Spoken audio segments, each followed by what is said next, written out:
And we are here. It's your boy, Wild Wayne. How are you, Tyler? I'm good, man. I'm good. It's been a long time. Came home for this one. Yeah, had to come home, check on the folks. And this is a good one. Of course, with New Orleans having our very own Halloween kind of structure going on here with all the voodoo and everything. This was a funny one for me. Yeah. Because the first one did very well. Yeah. But tell me about following up on that last one. I did see that the first one made like $50 million profit. So was this just a no-brainer that you had to come back with another one? Yeah, I didn't know I was going to do it so soon, but you know, this country, so much is going on in this country.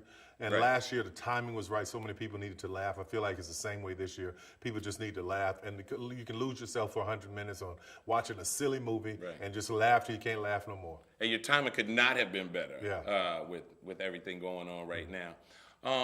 Let me ask you about this guy that was in the movie by the name of Joe. Joe was the showstopper by far. He's been stealing the movie lately. Joe's killing it. Yeah. Like, he's giving Madea a little run for the money. Yeah, I decided to cut him loose and let him. The next movie I do is going to be rated R. I'm going to let him cut loose and just do what he wants to do. I was going to ask you that. Yeah. Could that be a spin-off series? Absolutely. With Joe as the main? Joe, yeah, absolutely. I'm working on something. Yeah. Now, just a little history here. So I grew up uptown New Orleans, 6 in Baronne, next to Miss Maxine and Mr. Emmett. Was there a certain pull or draw for Joe from Emmett? Are you kidding me? Because this morning I was listening in my head to Mr. Emmett talk, except I heard Joe. Yep, that's him. All day. That's him. Only Joe is a little more. I need to do the straight rated R version to be him. But yeah, that's him. So a lot of your characters, to me, like I said, being from New Orleans, I can tell they drew. Some of them draw from a New Orleans cultural standpoint, the dialect even sometimes. Yep. That's what I said, baby. Yeah. That's what I said. I told him that. Yeah. You know, that's all. Yeah, that's where we come from, man. I just write from my own experiences, and all of those people were around the way, 6 in Baronne, and Washington. That whole block, you could see everybody in the movie on that one block. Right. Miss Beulah across the street, Mr. James, all of them people are right there in the movie. And that scatter site right next. Yep, right behind us. Yep. So let me ask you this, man. In your wildest dreams, coming up, went to Cohen and stayed uptown, that you would be at the space that you are now. I always knew I'd do well. I didn't know it would be this well, but I always could see something great happening because I just felt like growing up, my imagination, man, I just felt like something big is going to happen. And I thought maybe 5 years ago that I had hit it, and to see it still growing and still getting bigger, I'm like, okay, I just had to let my hands go now because it's way beyond what I could have dreamed. This is God doing something more than that. Right, and that's huge. So does some of your maybe philanthropic stuff that you do come from the space that uptown New Orleans was super poor area, and I'm sure you saw a lot? Yeah, but not only that, my mother, you know, Maxine, man, I'd wake up in the morning, there'd be a whole family in the house. I didn't know who they were. I'm stepping over people trying to get to the bathroom.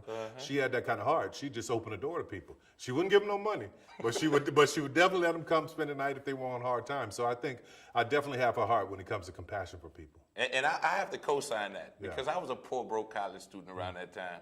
She didn't give me the money, but she would feed me. That's right. She would definitely feed me. She didn't give you no money. Wouldn't even give me no money.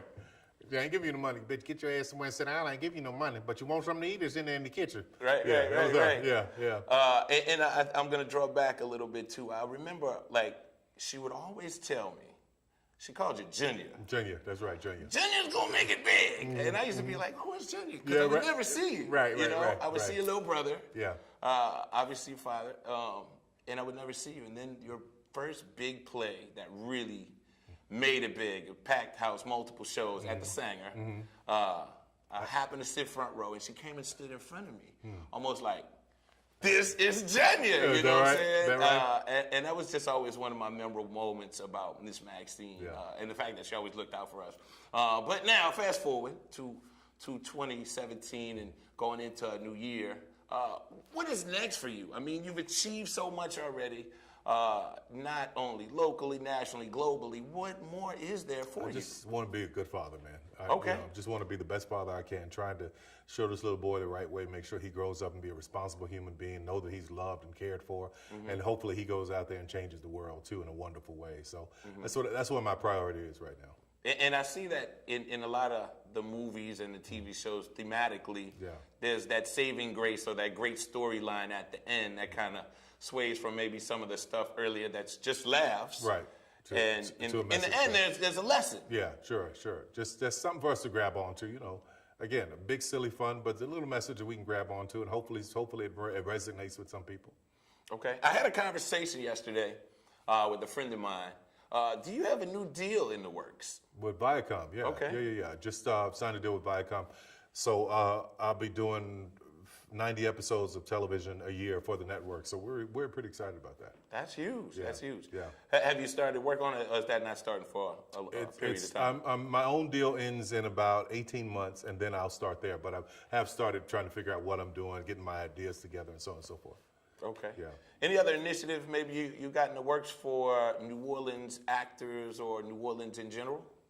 Not necessarily for New Orleans, but what's happening is this whole Hollywood South thing is happening. So I haven't done much here in the way of filming here, but I do have a movie that I bought the rights to several people's story for Katrina that I've been working on for a few years that I'll be coming here to shoot. And you need all the locals to come and help me with that.